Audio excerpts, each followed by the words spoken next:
Good afternoon, everybody. Welcome to A to Z Sports Notre Dame. This is our first ever live Friday mailbag, which allows you, the listeners, to get involved in the conversation. Ask as many questions as you possibly can. Obviously, with Notre Dame bye week, there is a lot to talk about still, and a lot of the conversation is centered around obviously head coaching openings, and Marcus Freeman's name getting put into at least into the universe. But no game to talk about this week, so I thought, hey, we started doing these live streams for people that had maybe only been following the channel for a week or so.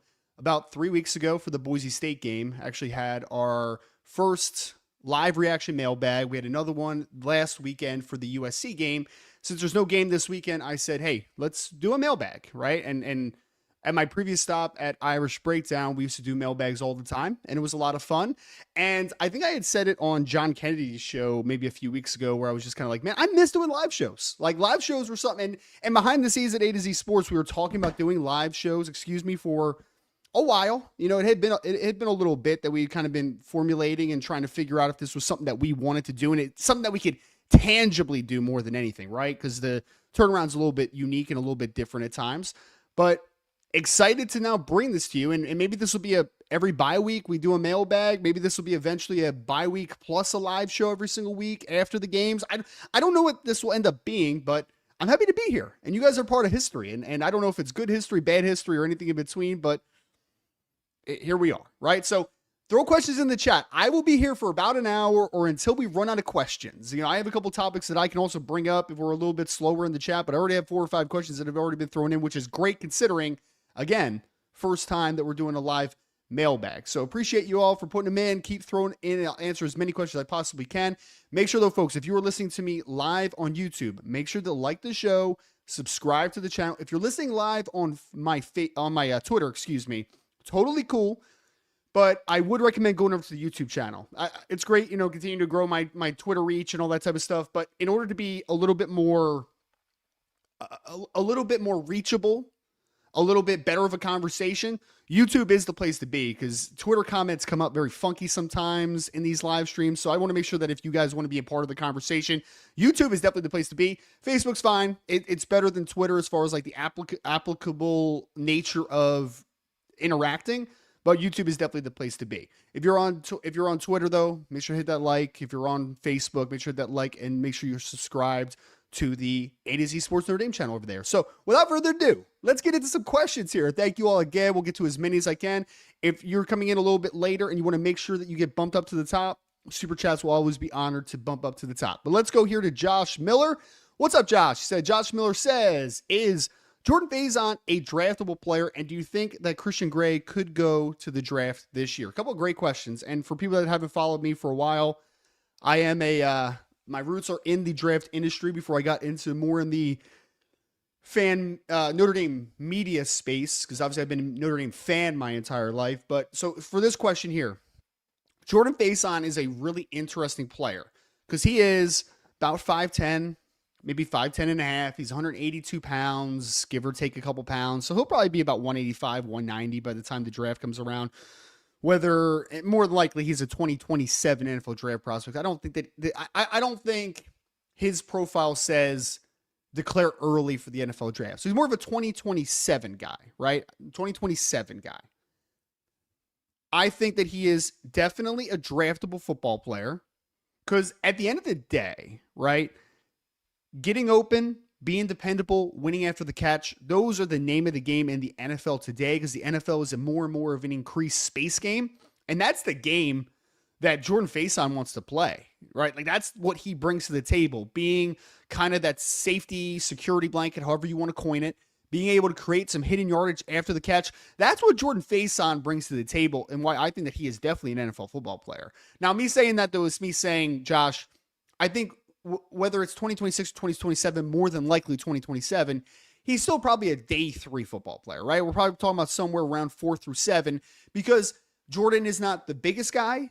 He's not the most diverse player in terms of being able to play inside and out. He, on the NFL level, is much more, and he plays outside a decent amount for Notre Dame, but on the NFL level, he's a slot because of the lack of size and lack of home run speed. He's got solid speed. He's got great quickness, but he is a guy that's going to win more in tight areas and after the catch. So with that in mind, he is a player that is going to kind of have that niche of a slot role in the NFL. So that, knowing that, I think he's probably a day 3 football player. But there have been a lot of day 3 slots in the history of the NFL, especially in recent years, that have ended up being really good football players. I mean, we have a power slot in Los Angeles right now named Puka Nacua, who's a fantastic player. We've seen other guys like Henry Renfrow catch 100 balls in the NFL. Cooper Kupp, I think, may have been like a late 3rd round pick, maybe instead of a 4th round pick, but like regardless, was drafted lower because of not a diverse skill set in terms of being able to play inside and outs. He is an exclusive inside player phase on, but I don't think that hurts him. Like, I think that he can have a long career and a solid NFL career, even with the size. Christian Gray is such an interesting one because Christian Gray, believe it or not, I know Notre Dame fans, some will not want to hear this because it's a very mixed fan base on Christian Gray. Some people appreciate the fact that like the kid makes a lot of big plays for you, and even in the games that kind of make you want to pull your hair out, still makes some huge plays. But then there's the other side of people that just say, or defend him maybe a little bit too much. Christian Gray is an imperfect football player. Gives up way too many plays, makes some great plays. We need to find that middle ground with Christian Gray at some point, hopefully in his Notre Dame career, where maybe you sacrifice a little bit of the playmaking upside in order to be a more consistent football player. Like, that consistency is not there. It is peaks and valleys to what Christian Gray is at times. And for some people, you're okay with it because there's a lot of big plays. But then for some, they're just like, I would rather have a consistent guy that maybe only has 1 or 2 interceptions a year, but doesn't give up many plays at all, to a guy that maybe has 4 or 5 interceptions, but he's getting burnt in some games, right? So that peaks and valleys, I think, is an interesting conversation. I think that it would be best served for Christian to go back for 1 more year. Even though the NFL actually before the season, I haven't touched base with anybody on Christian, and I'll probably do that next like couple weeks. I try to wait more mid-season, end of the season, then we go into the drafts, like real draft process, at least the bulk of the draft process. But I really do think that there are some people that were fascinated with Christian Gray before the season. On like the NFS Blusto reports, which are kind of the early grades, at least just kind of a relative ballpark to get. It's more of a baseline understanding of players. They had him at like 3rd round grades, 4th round grades. So like there was at least love before the season for Christian Gray. I think that he's hurt himself a little bit in some. I think that you still kind of see the 2 interception game against USC and see that there are still building blocks to work off of. But I think he would best serve to enter the 2027 NFL draft. I think going 2026 would probably hurt his long-term development. So Brian Hockney, 2263. What's up, Brian? Do you think Charles Jagusah plays again before the playoffs? There is no intel to this answer, Brian, because I've heard a couple different things from the people that I know. Early on, I thought that there was a lot of positivity in terms of him getting back mid to late in the season. Like, I would have guessed probably sometime end of October, like now, to like the beginning of November would have been like a time frame. And I didn't have that set in stone necessarily from a source, so I was never going to put that into the universe. But that's kind of like what I was thinking, just based upon some conversations and what I was being told was a usual timeline of return from that humerus injury. But I think John Bryce from I think it was John Bryce. Sorry, John, if I'm misquoting your report, but I thought that John said there was a setback a couple weeks ago. I haven't been able to get anything on that. I've seen a couple people report it, so I'm assuming that it's 100% true. So as of now, I'm going to work more from a pessimistic approach. And I'm going to say that we don't see Charles Jagusah in the regular season. Does that mean that we can see him in a playoff run potentially, similar to what we saw last year? It's possible. But at that point, it's going to depend on how the offensive line's playing well. And if Billy Schroth is 100% back from his injury and he's playing well and Gerby continues to take a step forward, there has to be room, obviously, right? So I'm interested to see what the outlook for Charles Jagusah is. But like the latest I can say, Brian, is that there apparently has been some type of setback. So I'm gonna urge on the side of cautiousness and say that we don't see him for the return of the season, but I hope that he gets back for postseason, hopefully, for at least depth purposes, right? Like that's the biggest thing right now, is that Notre Dame's offensive line is really kind of figuring it out on the fly here the last couple weeks. They're starting to play pretty good football. But as of today, with the Billy Schroth injury, at least for 3 to 4 weeks that he's been expected to be out here, you are one injury away from it's a tough situation, right? Like, is Will Black your next guard in? Maybe. Who's your next tackle in? Like, if Anthony Knapp gets hurt at left tackle, or even if Emil Wagner gets hurt at tackle, is Styles Prescott definitely the next man in if it's a long-term injury? Or is that where a Will Black might make a shift out? Or is a Gerby Lambert going to shift out? I don't know. I don't know exactly what the ideological approach will be from Joe Rudolph. So if nothing else, it would be great to have Charles Jagusah back to at least, even if he's not 100%, to at least have that stability behind in case someone does get hurt, similar to what we said last year, right? Because offensive line is a very unfortunate position. It's so valuable, doesn't get a lot of credit, but when it gets hurt and it gets injured, it gets compromised, it hurts your team so much. And Notre Dame did a really good job last year of softening those blows. But this year, again, it's the same situation. You are an injury or two away from being in a really tough spot up front, and Notre Dame's offensive line needs to be good for them to make any type of run. So hopefully hopefully they get some good news with Charles Jagusah sooner than I'm expecting as of today for my pessimistic view, and hopefully they can figure out the Billy Schrauth injury. I know it's been reported 3 to 4 weeks earlier this week, so hopefully in a couple games we're talking about Billy Schrauth return. I just kind of in a wait and see approach to see just how he recovers, because the Charles Jagusah injury is about setback, right? And God forbid something happens with a setback for Billy Schrauth, but anything's possible when you're rehabbing an injury. Jimmy James with the question. Good to see you, Ryan. Jimmy, good to see you. Thank you so much. Can we get a recruiting update? Jimmy, you need to follow A to Z Sports. I've had so many recruiting updates over the last 2 weeks, man, especially after the USC game last weekend, so much. I don't know how to. I mean, you had a commitment from James Halter, the 2027 offensive lineman out of Central Catholic in Pittsburgh. That was awesome. I think you're trending very well for Keemon Spell, who is the running back out of McKeesport in Pennsylvania. I think you're trending for Amir Brown, the running back out of North Carolina. He goes to Rollsville. You're in a good spot with a couple of his teammates as well.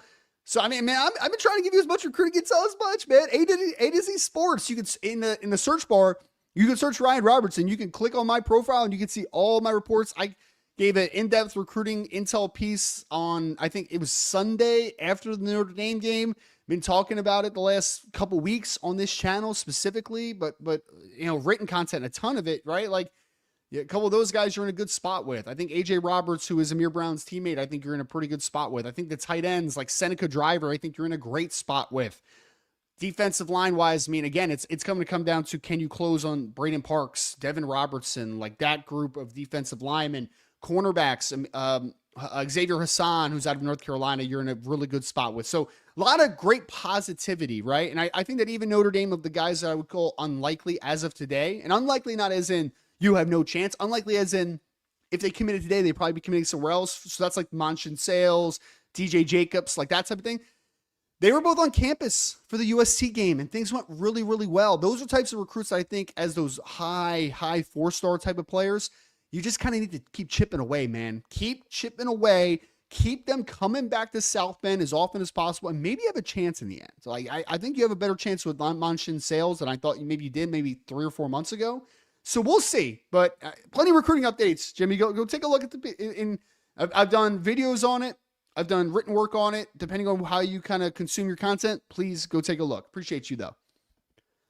We had Holiday Everyday 550 says, how do you rate the pass rush technique used by the defensive line? Such a broad question, Holiday. I would say this. I think, and I've talked to a couple of people about this, I think that there's been a improvement from the edge group as far as stringing a pass rush plan together. I think we've seen, especially with Boubacar Traore, I think you've seen a spin at times. I think you've seen a stab, a club rip. There's been some moves added to Arsenal for sure. I think that's still some of the younger players like Bryce Young need to continue to add tools to their toolbox, but I don't think that's a lack of them being taught it. I just think now it's actualizing practice habits into game habits, but I think that you've seen improvement in that area for some players. Interior defensive line, I just don't think this interior defensive line is being asked to rush the passer to the degree that we've seen the last couple years. I just don't know if there's a Riley Mills. I don't know if there's a healthy Howard Cross in terms of pass rush productivity. I think you have some good run stoppers. I know Gabriel Rubio's out right now with his elbow injury, but Gabriel Rubio has been playing really well on run downs. I think that Elijah Hughes has been playing really well on run downs. Last week, here's the one thing I'm hoping for. I'm hoping, and I'm not going to put my I'm not going to put all my confidence into this just because, again, we've been waiting a long time for this to happen.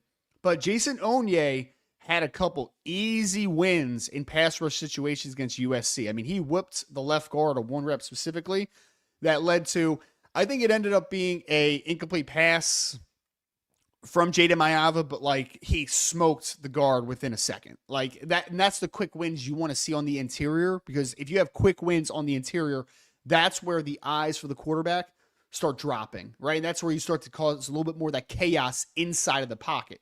So I think that if we see that continued improvement, it's going to be better. It's going to be better for sure. I need to see it against a great offensive line. USC does not have a great offensive line.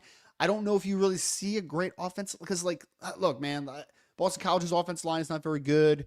Navy's offensive line, I mean, they're going to be running a lot of the triple stuff, so like it's not going to be true pass sets, so it's going to be hard to kind of decipher how much better it is. You're going to be playing against Pitt, who's an okay, or Pitt's an okay offensive line. I think if you have a couple of nice wins against Pitt, it's a decent sign.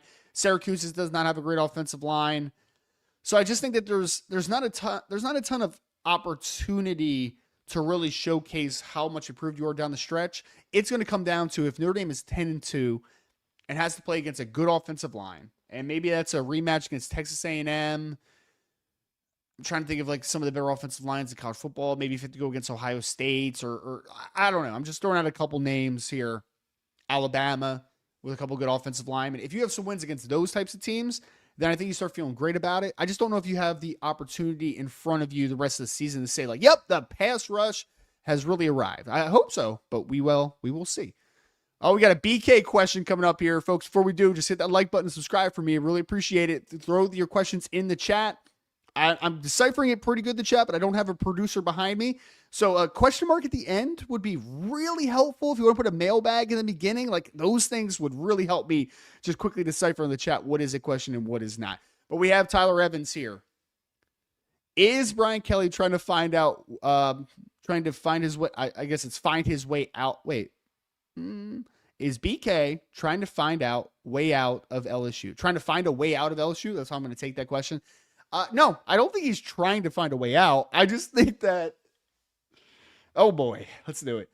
I just think everything that BK is, Brian Kelly is, that Notre Dame fans know, LSU fans are starting to figure it out in a big way here. And I had a video last year that went viral on this channel, had like 60-something thousand views. And it was just kind of after a couple of losses, I was just kind of like, Brian Kelly was never the problem. And obviously Notre Dame made their run to the playoff, and Brian Kelly's team was trending downward a little bit. And I made the video, and it was probably a little bit emotional, but I believed it, and I still believe it. And they did the thing that you have to always be careful of in this transfer portal era now, and this NIL era now. We know that it hadn't been good enough the last couple of years under Brian Kelly for LSU. So what did they do this offseason? And Brian Kelly was very vocal about it. We're hitting the portal. We're spending money. We're going all in. And that's great. Until it isn't. Until you fail. Until you don't play well. And I would love to see, and Vanderbilt doesn't have no money. Vanderbilt has some money to throw around, right? Like they're not a poor program. But they are also one of the lower tiers in the SEC and one of the lower tiers in Power 4 because they are not a football factory. They're not a football powerhouse. You're not. So your payroll compared to what Vanderbilt's was is laughably higher. Like laughably. And yet you got your kicked in, man. Like you did. And there's no, like you can't, there's no excuses for it. If you're Brian Kelly, like there is zero excuses for it. You have the more talented football team. You have the more talented football team comparatively to Vanderbilt. You had the more talented football team comparatively to Ole Miss. You're going to have a more talented football team this week as well in what's going to be a huge game for Brian Kelly. So there's just no much excuse, man. There's just not. And there never was. This is exactly who Brian Kelly always has been. Brian Kelly is not a bad coach. He's a good coach. He's a good coach. He's good enough. He's good enough to rebuild a program and get it back to stability. He's good enough to do that. Is he a good enough coach to win a national championship? Not on the Power 4 level. What proof do we have? He won a couple when he was in like the D2 ranks and stuff. What proof do I have that Brian Kelly can win a national championship in the FBS? Zero. And there was always, and here's the big difference between Brian Kelly and Marcus Freeman. Is Marcus Freeman ever going to win a national championship at Notre Dame? I have no idea. Do I hope so? Yes. Do I think so? Maybe. Like, I'm kind of in between on it right now. Like, I think that they have enough talent, and I think they're trending in a good enough direction where I say, like, yeah, they can win a national championship in the next X amount of years. But is he definitely going to win one? I have no idea. But you know the great thing about Marcus Freeman? That regardless if he wins one, I'll still be able to be able to sleep well at night, even though my 2-year-old right now decides not to sleep. I don't know. If there are any fathers in the chat, can we talk about 2-year-olds for a second? Like, I have no idea what my daughter's doing right now. Wakes up multiple times in the middle of the night and wakes up at 4:30 in the morning. So I've been up since 4:30. So hopefully everyone's having a great day. Brian Kelly made nothing but excuses when he was at Notre Dame, and he's already making those excuses at LSU. You heard it, blaming the players already. Blaming the players. Marcus Freeman, win, lose, ugly, wonderful, anything in between. Whatever your barometer is on a victory, whatever your barometer is on the current state of the program, there's never any excuses. It's his fault. It's his accountability. It's never what they don't have. It's what they have to get done. That is the difference. Brian Kelly wants to leave LSU for LSU. Cool. And this is my favorite thing about LSU fans right now. Because before Brian Kelly left, I had a good relationship with LSU fans on Twitter and just generally. Like, and then when Notre Dame fans start saying, like, hey, man, like, be careful, LSU fans go, you guys are, you're just so jealous. You're jealous. And in reality, I'm not jealous. I'm happy.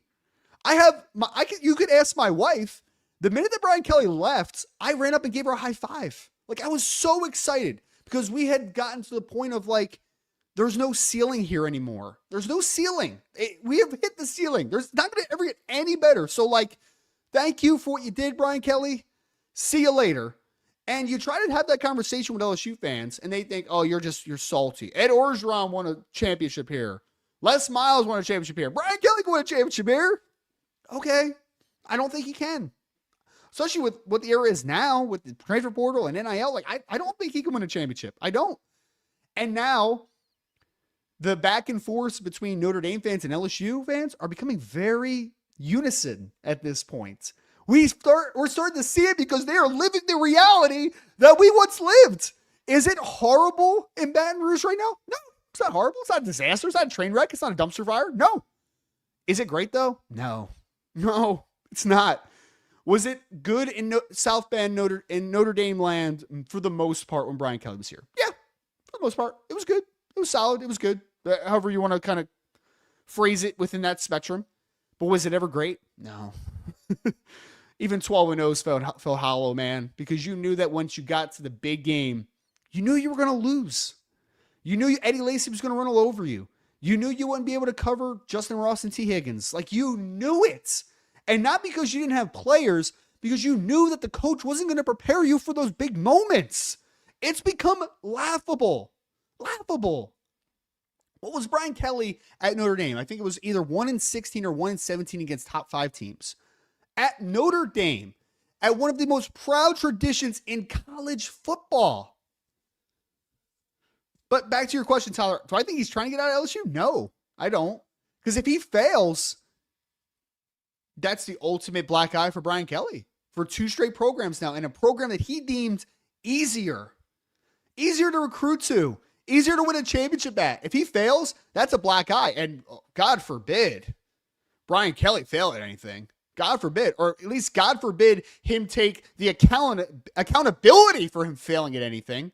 My gosh, that would be the end of the world. So no, I don't think he's trying to get out of LSU. I'm sorry, I went on a little bit of a tirade there, a little bit tangent. Let's try to get through some of these questions because we have a lot of questions. Shout out to you all. Like button, subscribe. Patrick James, 1798 says, will Malachi Fields become a bigger part of the offense? I hope so, Patrick. I think that this is an interesting CJ Carr conversation.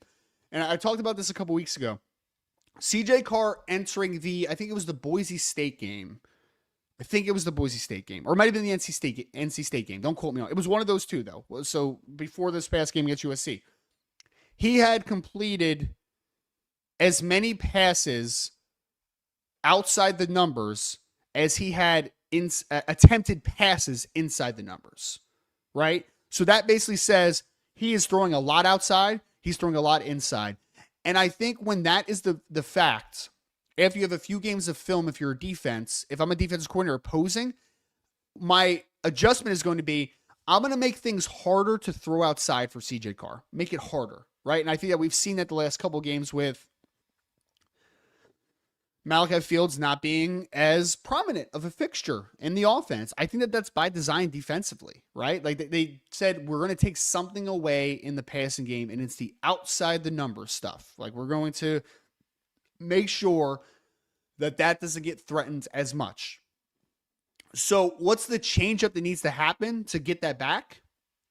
I think CJ needs to start attacking the middle of the field more consistently and making plays more consistently.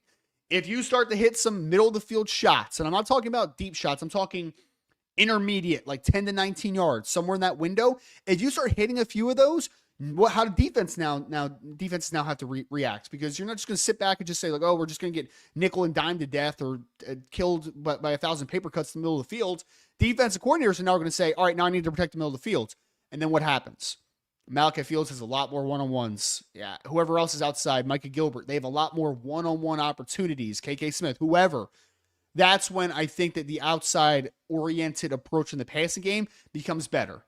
Right now, I think you're seeing we're going to take away the outside a little bit, force CJ to throw inside a little bit more, which I think is why we saw a little bit of struggles last game against USC. If you're able to become a more balanced offense passing-wise in terms of attacking every area of the field, I think that it's going to make Malachi Fields uncoverable at times because he'll have a lot more one-on-ones. And when you're 6'4", 223 pounds with the reach he has, I think you're going to make some big plays. And I do think, just generally speaking, last game, there were a couple opportunities where I just wish that CJ would have put the ball in bounds and given Malachi a shot. Like with that catch radius he has, size he has, you need to start just kind of giving him a chance, man. Give him a chance. I don't think there was enough chances there, but I do think that adjustment is start to work a little bit more the inside the field. Then you're going to open up a little bit more one-on-one opportunities and start to hit some of those outside shots, or at least some of those outside-oriented passing concepts. We had Corey Norman, 5163, who says, is Jadarian Price a day to pick? I mean, so, Corey, I kind of said this with my Jordan Faison stuff and Christian Gray stuff earlier from the draft perspective. I haven't talked to a ton of scouts, or at least scouting contacts I have, about Jadarian Price and where they see him, especially right now. You are seeing some talking heads like Mel Kiper, for instance, have him rated as like the third running back in the 2026 class. It is a wide open draft after Jeremiah Love. It is. After Jeremiah Love, there are some really good backs still. I mean, you have like Jonah Coleman from Washington. You have Justice Haynes from Michigan, who's been really good this year. Like, there's good running backs, no doubt. But we have to see what that hierarchy looks like. And for Jadarian, it's going to come down to two big things for me. Two things to maximize his standing. So my easy answer is, could he be a day traffic? Yeah, it's possible. But I think a couple things need to happen. One, he needs to win out the debates of like that second tier running back behind Jeremiah Love. Like, you need to win some of those debates. The way that you win those debates are to prove that you can do a little bit more of everything. Now, he's always been a great natural runner, explosive, downhill. He's been a little bit more patient this year too, which is great. So as a natural runner, he's always been an NFL talent. Like, there's never been a doubt about that. Going into the year, there were two big things. It was one, can you pass block more consistently? And can you threaten the passing game? He has been better as a pass blocker so far. Still not perfect, still not great, but better for sure. But the pass game stuff just hasn't come yet. I mean, he had the touchdown, obviously, earlier a couple games ago on the little like swing screen thing. So like, he can make some things happen when he gets the ball, but we just haven't seen volume. And on the NFL level, having that ability to affect the passing game is such a big calling card to have. So to continue to show progress and ability to affect the passing game is huge. And then two, showcasing that in All-Star weekend, right? In All-Star circuits. Show if you go down to Mobile for the Senior Bowl, or you go to East West down in Frisco, Texas, like wherever you end up going, showcase that you can do that stuff more consistently. And then after that, it's about the medicals.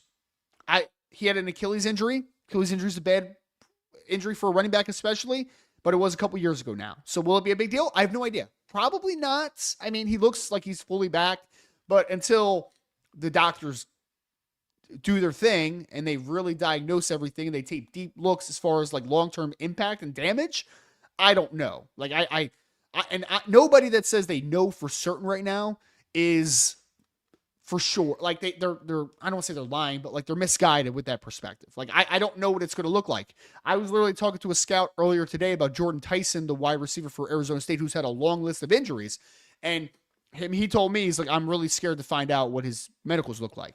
None of them know that yet. That is a pre-draft process thing.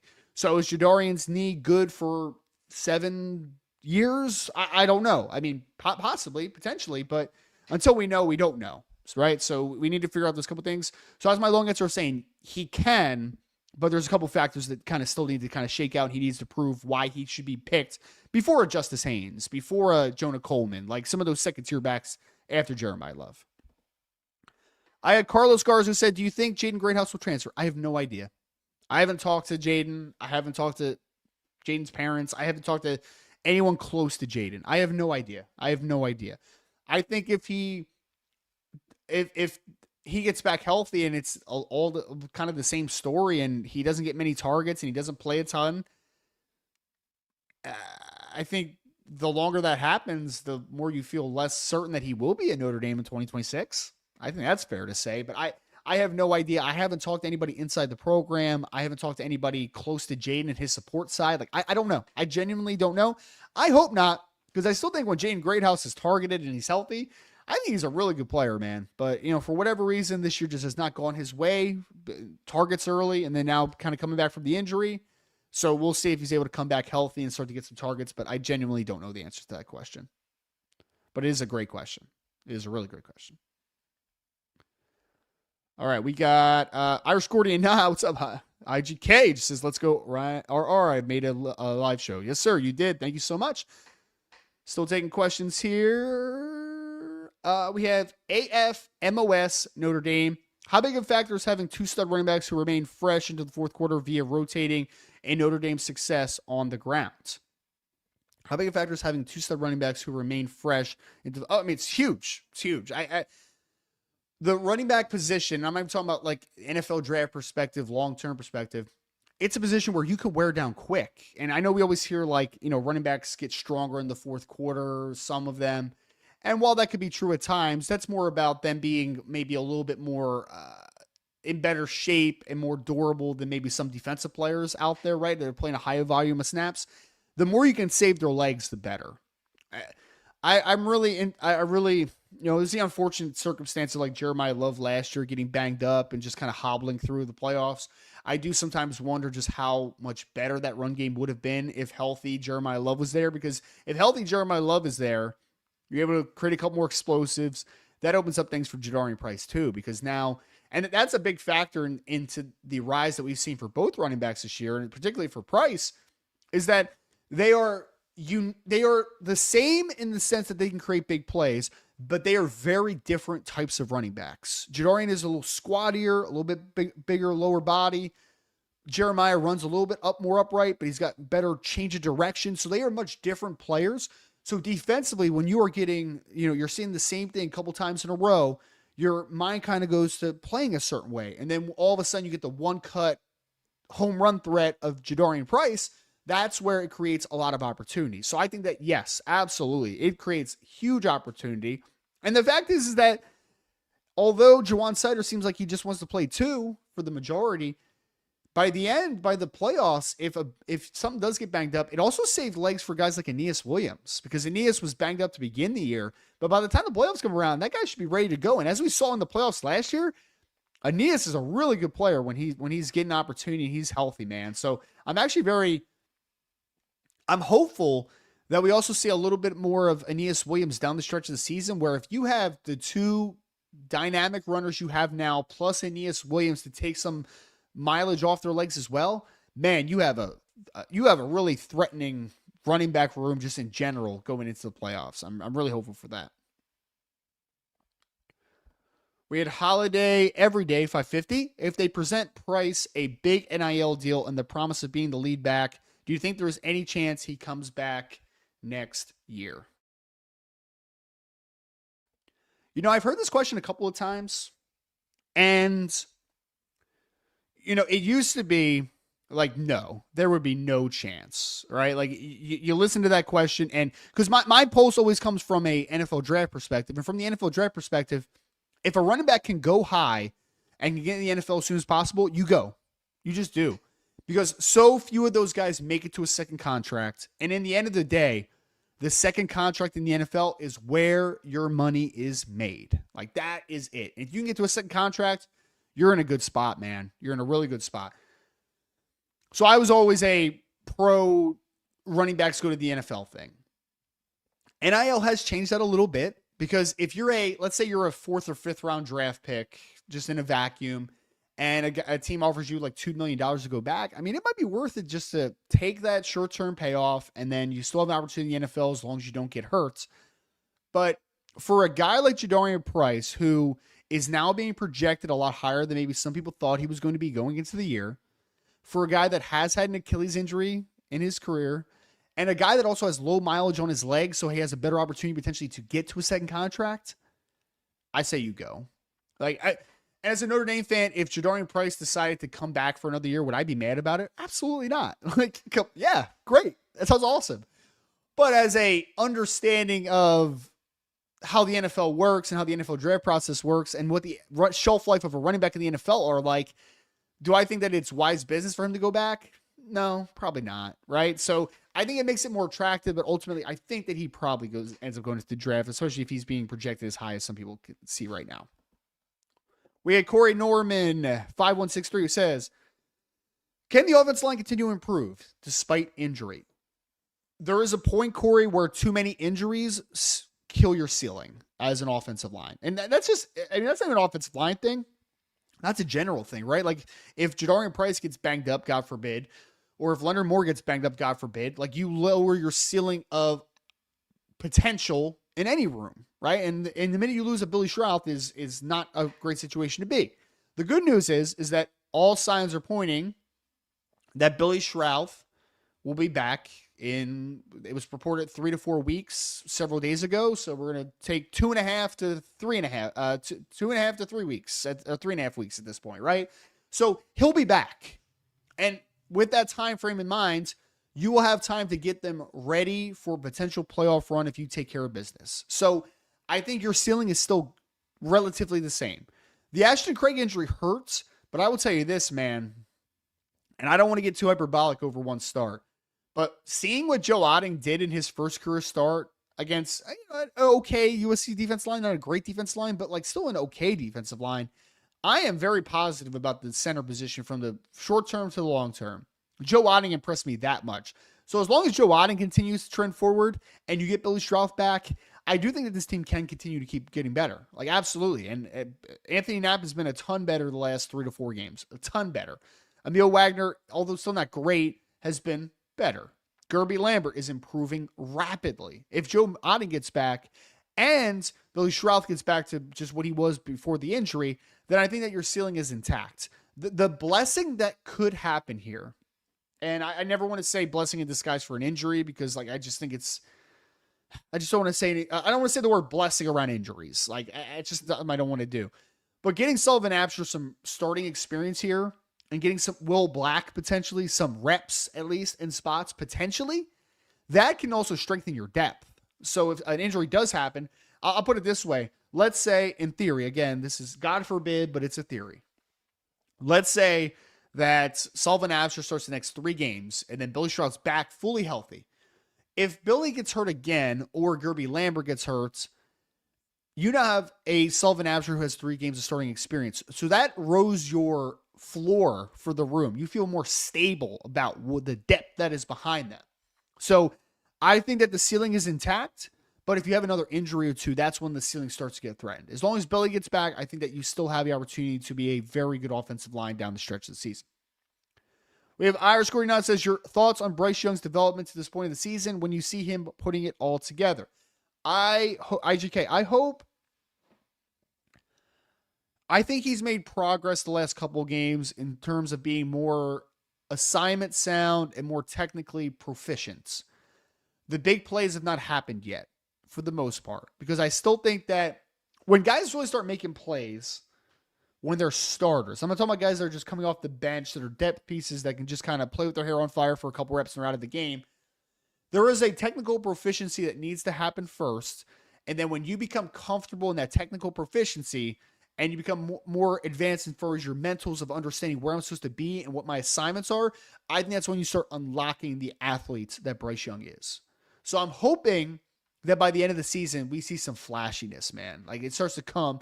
But then also you need to marry that with being more assignment correct with those big plays. So I'm going to say that we're going to see more big plays down the stretch of the season. And then I think 2026 is going to be maybe what the breakout that some people thought was coming. Like 2026 could be the year where it's like 8 to 10 sacks for Bryce Young and he's a dominant player. And then he starts getting that early rounds, NFL draft talk because he's 6'7", 275 pounds. You want him to be more consistent and you want some flash plays to start happening down the stretch. That's kind of just what my thought process is on Bryce Young. All right. We had AFMOS Notre Dame says, why doesn't USC realize that the series with Notre Dame is a big component of their brand value and that they're in danger of being a mid-pack Big Ten brand if they let that go? It's a great question. I don't have an answer for it. I don't know why they don't realize how important Notre Dame is for them. It honestly makes me kind of sad. Not like sad as in I want to cry, but like sad as in, I mean, what did we grow up on, man? Well, you know, people always ask me like my football fandom.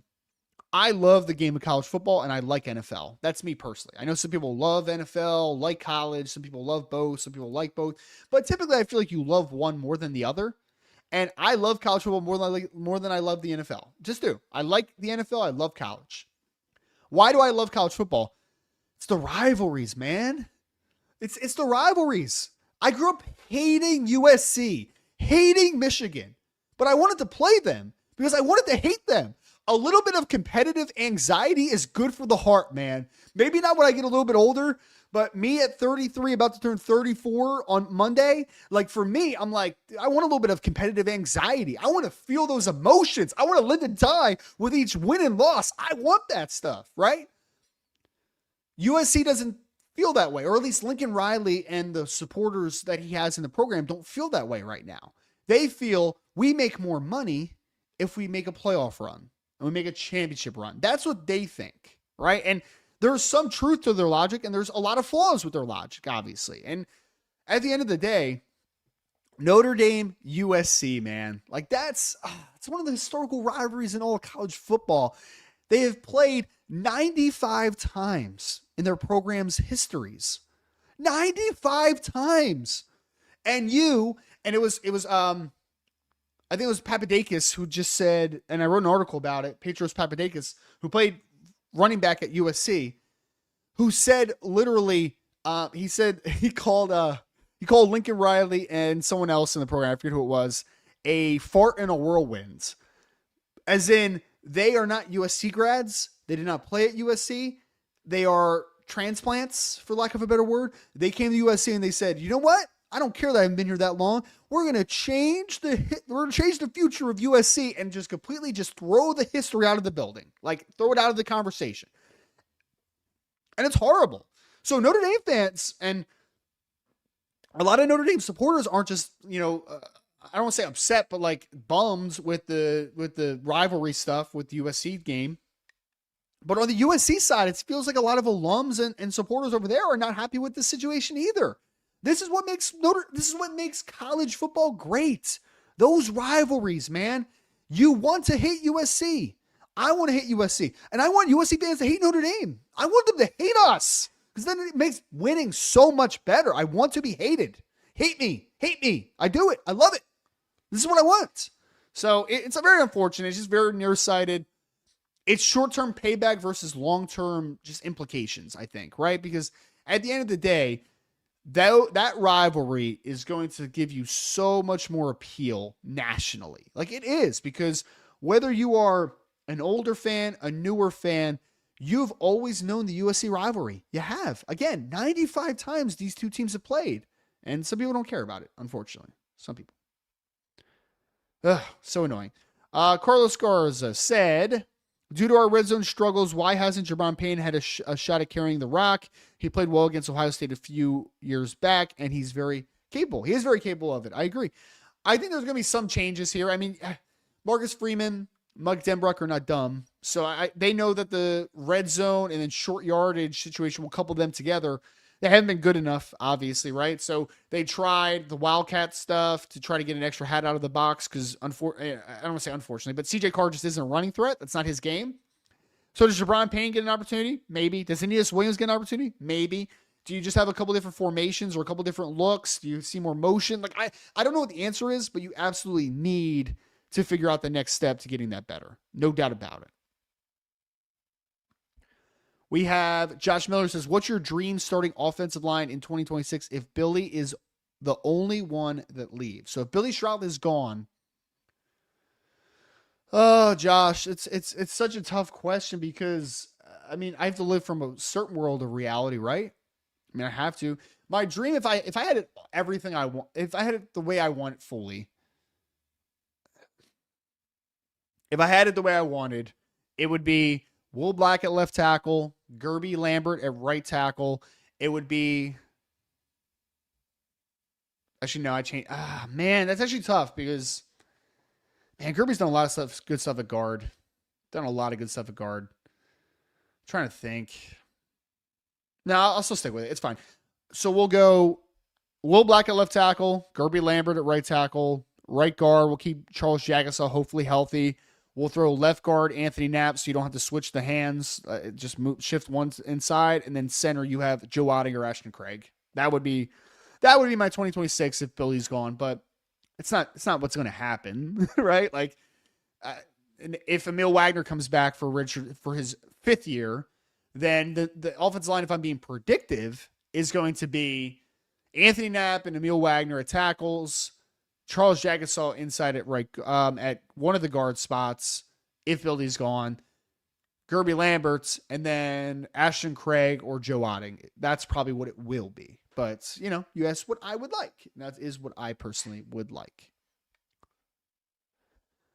We have Brian Hockney just says Matty Augustine. I don't know exactly the question. Matty Augustine could get an opportunity if that's what you're talking about for like inside a guard. It's possible. He's ready as far as physically, right? Like he's 6'7", he's 310 pounds. He's had rave reviews from people around the program. So like Matty Augustine can get an opportunity potentially, but I'm just kind of waiting to see what the backup options now look like after Sullivan Absher, filling in for Billy Stroud anyway. We have Brian who says Auburn is trying to flip Elijah Golden. I'm not worried about Auburn doing anything, Brian. I understand why you have that kind of that antenna go up anytime you hear someone's talking to someone or trying to get someone to visit, all those types of things. But Hugh Freeze is on the hot seat. So the minute he's gone, all of that doesn't matter anymore, right? Because then it's like, who's the next coach? And trying to pick up the pieces. You're going to have so many kids decommitting and doing all that type of stuff or looking around. I'm not worried at all about Auburn trying to flip anybody. We have Carlos says, Ryan, you need to get with Blake Ruffino and school him on Notre Dame. He talks way too much trash about Notre Dame, especially for an LSU fan. Carlos, all I'll say is this: I actually know Blake because I don't know if people know this, but Joe DeLeon, who's his co-host, is also a co-host for me at A to Z Sports. So I know Blake. All I'll say is that I think Blake was really just sticking up for his guy early on because he had not done anything at LSU yet, and especially early on, and he overachieved his first season. So if I'm an LSU supporter, I'm like, I think Notre Dame fans are maybe a little wrong here. Optimism, right? But I think if you ask Blake just flat out, as far as like the Brian Kelly stuff part of this conversation, he is probably not very high on Brian Kelly right now, I would think. And I don't know exactly what I'm schooling him on Notre Dame is. I haven't really heard too many of the takes of Notre Dame. I'm sure I'll hear more about it if Notre Dame does make the playoffs, obviously. But, the only things I've heard Notre Dame fans really upset with Blake about in the past is like the Brian Kelly stuff and the back and forth. But again, I think that those perspectives have probably changed a little bit. All right, let's go. Like and subscribe, folks. Like and subscribe. We're trying to get as many questions as we can. We had, actually, I want to bring up William, coming back to you, Jay, in a second. William McCurdy says we really need some really good 5-star players. I mean, a bunch of them. Hey, man, I'm telling you right now, in 2026, you have a couple. You got Rodney Dunham. You got Joey O'Brien. Corey Adams, in my opinion, is a 5-star. I think he's borderline 5-star by a couple people, so he might end up. I mean, he's a top 40 player, I think, on the consensus. So, like, he's borderline in that area. 2027, though, Notre Dame's in a pretty good spot with a few guys that you would consider 5-stars. Like, they are. So, they'll continue to trend upward in recruiting as long as they keep doing their thing on the field and keep trending upward. Jay Henry, that question I just pulled out. RR could, or double R, I don't know how you want to say that one. Could Leonard Moore find his way in the top 10 of the 2027 NFL draft? All I'll say, Jay, is, well, I'll say two things, actually. Yes, very possible as of now, like how it's trending for sure. There's growth that needs to happen, all that type of stuff, but he's got the talent to be a very high draft pick in the 2027 NFL draft. I had a scout who is an area scout for a NFC South team who has already texted me about Leonard Moore. Already. He's not even eligible yet. They haven't even put him fully under the microscope yet, and 15 is already popping. So, yeah, he has a chance to go very, very early. Jimmy James says, BK to Penn State would be fun. I saw the most ridiculous article ever a couple weeks ago where, or after the James Franklin stuff happened, someone actually, I think it was a podcast. I can't remember what podcast it was, so don't quote me on it. But someone had said, and it wasn't like a nobody podcast. It was like a decent podcast. I really can't remember who it was. But they had said something like, does the James Franklin being available thing like change the perspective for LSU? And I'm like, is the perspective that you're going to get rid of Brian Kelly to bring in James Franklin? They're the same person. They're the same person. They both are okay builders and solid coaches and can't win big games. Why would you do that? It doesn't make any sense, man. I don't get that. I don't get that at all. That's the weirdest thing ever. But yeah, it would be hilarious because, I mean, would things change that much? Probably not. Like it's the same. Like they'd be the same program. Penn State and LSU would both be the same program if you flop those coaches. They have the same flaws, the same faults, and the same stagnation periods. Like they're the same people. So yeah, I agree. It would just be, yeah, whatever. J Carr 1527 says Emil Wagner the starting right tackle in 2026, or does he explore the portal? I mean, if he promised, I don't want to be too. If there's a high likelihood that he will be the starting right tackle in 2026, I think that he would return. If Notre Dame has a truthful conversation and says like, hey, Gerby's going to get a shot, Will Black's going to get a shot, then maybe it's something he explores, but I have nothing to, I have no reason to believe that. And I'm now getting caught up a little bit when I was talking about my 2-year-old being crazy, and Jay said, wait till she's a 3 Nager RR. Is that a thing? Are 3-year-olds worse? So I have a 4-year-old, right? But my 4-year-old never had a terrible 2s. Like she was chilling. Like she was not a terrible 2 at all. My 2-year-old now is a terrible 2. Like hard. I mean, guys, I wake up at like 4:30 every day now. And 4:30 after having like a midnight wake up because this girl just wants to wake up and she won't go back to sleep. I just don't get it. I just don't get it. But so I'm trying to remember though, because my 4-year-old now was not a terrible 2. And I don't remember her 3s being that bad either, man. Please don't tell me that the 2-year-old right now is going to be even worse when she's 3. Don't tell me this, man. Or at least let it be emotional, right? Like I can handle the emotional stuff and we'll have to like reset her and stuff like that. I can handle that. The not sleeping thing, that stuff is for the birds, man. Like, no, thank you. So don't say that to me, Jay. Please don't say that, dude. Oh. Yeah, thanks, JV. Terrible 2s, man. It's yeah.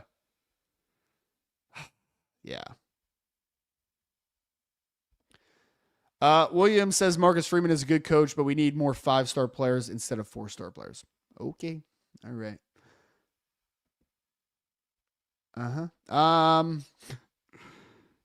Let's BK is a clown. We're getting all right, try to get some more. We had a question from Sizzle. Just said Sizzle Nuts. I think is how I pronounce it. Sorry if I pronounced that incorrectly. He just asked if we'll see Charles Jagasaw anytime soon. We talked about that one a little bit, Sizzle. As of right now, I'm not overly positive about it, but I don't have a ton of intel. Like that's just reading a couple people's things, seeing a couple reports. Like it seems like there's a longer road to back than maybe what we once thought. So that's kind of where we are. We also had AK1091 football guy. Hey Ryan, what would you do with Christian Gray to help him in position to be more successful or consistent? It's a great question. I think I would first and foremost, and this isn't always an actionable thing, I would love to sit down with Christian Gray and just talk to him about his process. Not to necessarily improve his process, because, and you guys correct me if you disagree, ladies and gents out there, anybody, please correct me. Christian Gray plays slow a lot for a player that I know is fast. I've been told on the Notre Dame side that every year he tests incredibly well in the 40, and he's one of their faster players. Yet he looks like he's stuck in mud a lot on the field, and especially working vertically. There's a couple reasons that could be. One could be technical, right? Technically more proficient. But the other one is, does he just lack confidence? It looks like he's a kid that lacks confidence to me. And I want to talk to him about that type of stuff to see what we can do with him as far as mindset perspective. But other than that, look, as of now, I want Christian Gray to be physical at the line of scrimmage, and I want him to take some chances at times. It's going to burn you occasionally, but I think any mental resets or vast improvements in terms of just kind of his processing, I think needs to be kind of a bye-week conversation now and then an off-season conversation, because he just plays like a player that just isn't very confident right now, which is, yeah. All right, let's go to, all right, just, sorry, working through some of these.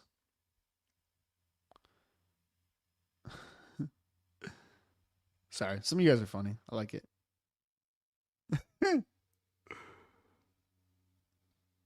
All right, we had, and again, if you guys could throw some question marks on the end, we're kind of trending downward here. I just looked up and I've been talking for 57 minutes. It's wild. I guess I could talk a little bit more better than I thought I could. But we have Camden Hirschberger, who says, "Why does Joe Rudolph refuse to play top talent at tackle inside? It makes no sense."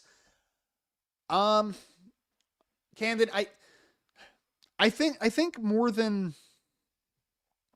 I want to be. I don't want to just spout off for no reason here. I think that Joe Rudolph is a big believer in Anthony Knapp. Right or wrong, if you think that's a good thing, bad, indifferent, whatever, he's a big believer in Anthony Knapp. So he gave Anthony Knapp his trust. Anthony Knapp has improved the last few weeks, so we have to give him credit in that capacity at left tackle, right? Like, he has shown improvement. It has not all been bad. Even outside of just the Miami game, man, it hasn't been really that bad. I didn't think he was that bad against Texas A&M, and I think he's been good to very good the last few weeks. From there, though, it's like I think that Coach Rudolph, and I think a lot of offensive line coaches are like this. I don't think this is just a Joe Rudolph thing, but offensive line is so dictated on experience. Experience matters so much. So I do think that naturally a lot of offensive line coaches defer to experience.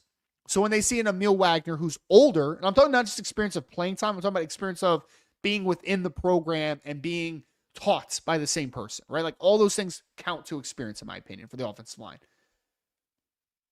All that to be consumed, I think that Emil Wagner is a guy that he's comfortable with from the experience perspective. Gerby Lambert, and look, I have a little bit of a different perspective on Gerby Lambert than some people compared to Will Black. Like, Will Black would have gotten some reps at left tackle for me. I would never have moved him inside the guard. But Gerby Lambert was a guy that was very raw coming out of high school. And I feel like no people really talk about that because they just see the 5-star next to his name, right? And Gerby literally, when I was at Irish Breakdown, he came on the signing day show and talked about how he basically didn't know how to pass block at that point. This was not a ready-made future top 10 NFL draft pick, just drop him in conversation. Like, it wasn't. Gerby is incredibly high ceiling, which we've seen the last couple weeks. He's been really good at right guard the last 2 weeks. But he's still a guy that needs time. Like, he needs time. So I don't think that he's necessarily the guy that was like, why aren't you playing him a tackle? Like, I don't know if he's ready. I don't know if Gerby's ready. Now, that being said, I think Gerby could be ready next year, where it's like, all right, Emil, love you, bro, but like, it might be the time, right? Like, it might be the time. You're a graduated kid. You have a fifth year option. Like, I don't know. Maybe that conversation happens, but I think there was some deficient understanding. But I do think that I don't think it's all misguided from Joe Rudolph, is what I'm trying to say. Do I agree with every decision he makes? No. But I don't disagree. I also agree with some things that he does. Some. Yeah. So I don't know. I hope that makes sense. I felt like that was a very convoluted answer, but it's the best I got right now. We had 25. Sloppy Joe just said Blake has actually been very complimentary of Notre Dame lately. Okay. That's good.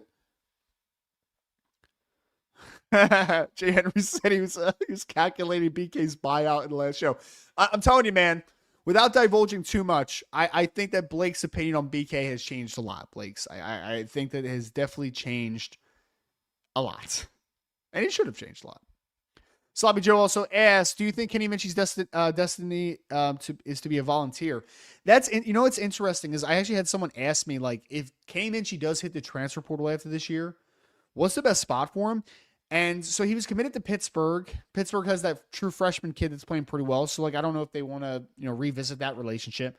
But Tennessee would be very interesting because Joey Aguilar is a graduate senior, so he'll be going after this year. They have George McIntyre, who's a young guy, so maybe he's a guy the future. But Kenny Minchie's a Tennessee kid going back home, play for Volunteers. Not a bad situation to be in. If I was Tennessee, I'd have some interest. At least bring him in the room, see what it looks like. Oh, great. G-Baby said 3-year-olds are horrible. My 3-year-old wasn't horrible. She wasn't horrible before, so hopefully my 2-year-old is not a terrible 3-year-old, man. Jay Henry said 3-year-olds going to ask you questions at 4 a.m. Well, my daughter does do that. So my 4-year-old, not to get off of football topics too much, but you guys know I have ADHD, so like it's going to happen occasionally. My 4-year-old now, like, she will wake up in the middle of the night and just talk nonsense. And I'm just like, what, bro? Because like she's in the stage now where like she falls asleep in her bed.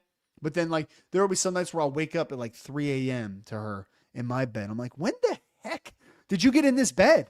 I have no... So she comes into the bed and sneaks in and stuff like that. That girl's like a ninja, man. Like, you could barely hear her. But, yeah, she'll wake up and she'll just be, like, say, like, weird stuff. Like, the dog ate my homework or something like that. I'm just like, what? Okay, go back to sleep. You know what I mean? So it's not that bad, really, Jay, because, like, from my experience, at least for my 4-year-old, like, they go back to sleep pretty quick. So it could be worse, I guess. It could be worse. I know this is holiday every day. This is the most, like, frustrating part of the conversation is they won't sleep now, but when she's a teenager, you won't be able to wake her up for school, is what you just said. And 100%, man. Like, just go to sleep. Please, just go to sleep. I can't. My wife, so my birthday's on Monday, and my wife's taking me out to dinner tonight, but then she suggested this. She's like, how about I take you out to dinner tonight, and then you go home. I'll take the girls over my parents to sleep there tonight so you can get sleep. Because here's the problem with the 2-year-old right now. Her name's Raina. Here's the problem with Raina. Raina only wants daddy. I think this was because, like, several months ago, she had a bad stomach bug, and, like, I was the one that, like, she was sleeping on my chest and, like, throwing up on me and, like, for, like, days. So that girl grew a deep affection for me. And my 4-year-old's a mommy's girl. So, like, she's all, mommy. I want mommy to lay with me. Okay, cool. The 2-year-old is a daddy's girl, 100%. Like, she just wants daddy the whole time, right? So the issue now is that she'll walk into my room at, like, 1 o'clock in the morning. 1 o'clock, open the door, not crying or anything. She'll just be like, daddy. I'm like, oh no. And then at 4:30 in the morning, she doesn't want mommy. She wants daddy.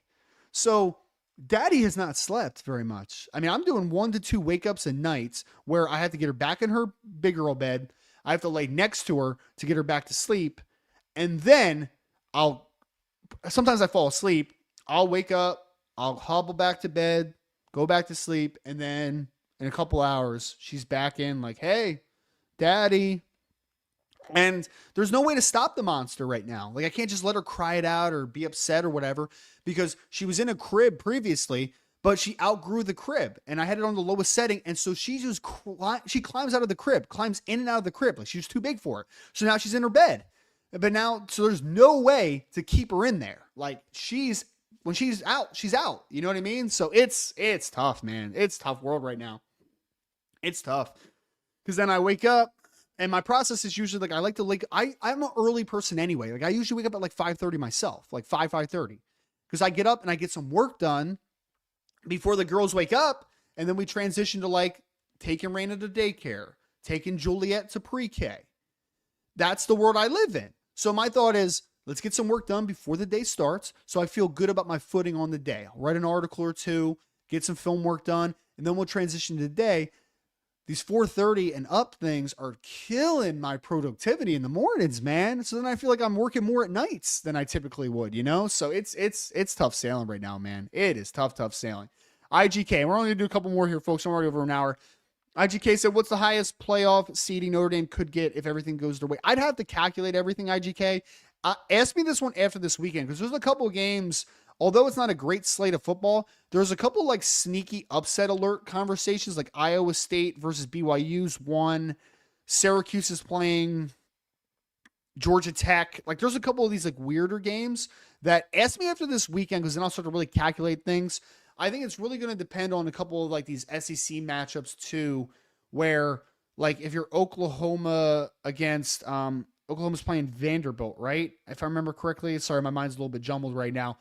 But a couple of these games, oh no, it's Ole Miss. Ole Miss is playing Oklahoma. Yeah, Ole Miss is playing Oklahoma. That's what it is. So in like that game, I actually don't think that you want Oklahoma to win, even though Ole Miss is the higher ranked team. I think that you want Oklahoma to beat them so that Oklahoma's out of the conversation. They're pushed back. I think that you don't want things to get packed up on the top with top-ranked SEC teams and top-ranked Big Ten teams. I think you want them to separate a little bit more so the top of the conferences are a little bit lighter. So there's maybe 2 to 3 teams at the top that are contending rather than 4 to 5. I think that's where things start to get jumbled. So ask me after this weekend. I'll have a little bit more kind of just a general opinion on where things could go. Dan, what's up, Dan? DM ND 1328. If Charles Jagasa is back for the playoffs, do you think the staff will entertain putting him in the starting lineup or rotating him in if Shroff is back and Lambert keeps playing well? I do, yeah. I do, Dan. I know the injury sucks, but if he's back fully healthy, I think that the staff is very high on Charles Jagasa, the guard. So I do think there's a world, even if Gerby's playing well, that they would just slide Charles back in and then make Gerby the backup to multiple spots. I think that's possible. I think it would be a little bit frustrating if I did see that, because I want Charles on the field, but I don't necessarily want him taking one of your more talented players off the field. But it's just kind of what I think right now. So we had Sloppy Joe ask, would it benefit Notre Dame to switch him to boundary? I guess talking about Christian Gray.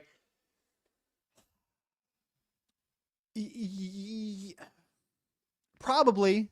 Yeah, because you're working with less space, I think. And I think the big thing with Christian is I think Christian thinks too much at times. It's kind of what I was talking about with the confidence stuff earlier.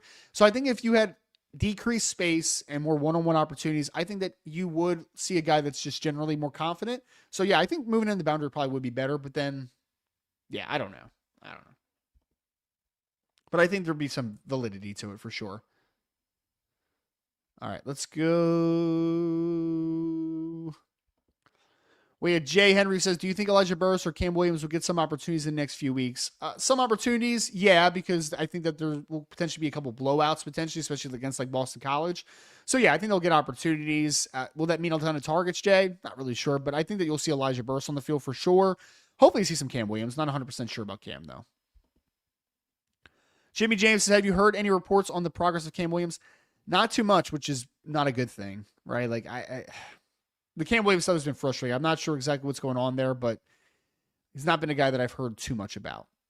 So, which is not a great thing.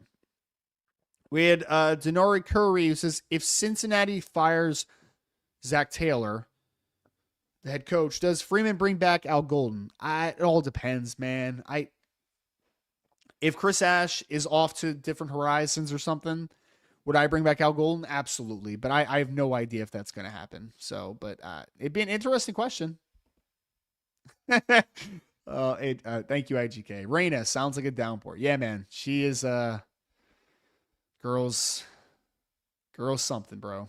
Girl is something. All right. And Holiday just said he's losing confidence, optimism for Cam. I think thing to remember is he's a redshirt freshman, but yes, the longer this takes to see him do something on the field, the worse you feel about long-term potential. Agree 100% in that. So hopefully we can start to hear more about him. GBA said, I feel your pain on 3-year-olds was the same exact way. Now he sleeps in his own bed, but he's just a horrible person overall. Oh, okay, well. Oh, man. That's that's interesting. Yeah, hopefully they don't turn into a terrible person. I hope not. And we had Jay, we'll end this on this one, just said Brian Alt just gave Quentin Burrell a 10 lock for Notre Dame. Yeah, man, I wrote about him like a month ago, and it's just like he is a legit top 50 wide receiver. He is a guy that I think also could be a 5-star-ish type of player because he's out of Mount Carmel in Chicago. For people that don't know, 2027, 6'3", 175 pounds. Burrell is a stud, man. And yet, but yeah, it seems like almost I don't want to say a foregone conclusion because anything could happen, but he has definitely been a good spot for Notre Dame for quite a bit of time now. So yeah, he's a very good player, very, very good football player. Would Coach Freeman hire Luke Fickell as an analyst once Wisconsin lets him go? I have no idea. Obviously I know he worked for him, but I don't know like how close they are now. I don't know if that's something Luke Fickell will want to do. Like I have no idea, Drunk Video. So like I would need to know more about the Luke Fickell side. Like I don't know what Luke Fickell's desires are when he's let go of Wisconsin at some point. Like I'm not really sure. And I've heard this Holiday. Every day I've heard this. When you're older, you're gonna miss the younger years. Well, right now I'm kind of hoping for the older years. And we'll talk about the younger years later, but we'll see. Folks, it's gonna be me for the day. An hour and 11 minutes you guys got out of me with so many great questions. Make sure if you could just do me a solid on YouTube, hit that like button and subscribe to the channel. I'm gonna start to do these more and more often, especially post-game reaction stuff. So make sure to hit that like and subscribe. Twitter, like the post, share it if you can. That spreads the word. For Facebook, make sure that you are subscribed to the Notre Dame A to Z channel. It'll go live on that channel as well as often as we go live. But again, appreciate you. Hope everyone enjoys the bye week. Go watch some football. A little bit of less anxious watching of the game of football, which will be fun. And I'll be back very soon to start breaking things down for a late season stretch. Very important. I might be at the Boston College game for the Notre Dame at Boston College game. So make sure to stay locked. A to Z Sports. And as always, have a great weekend and go Irish.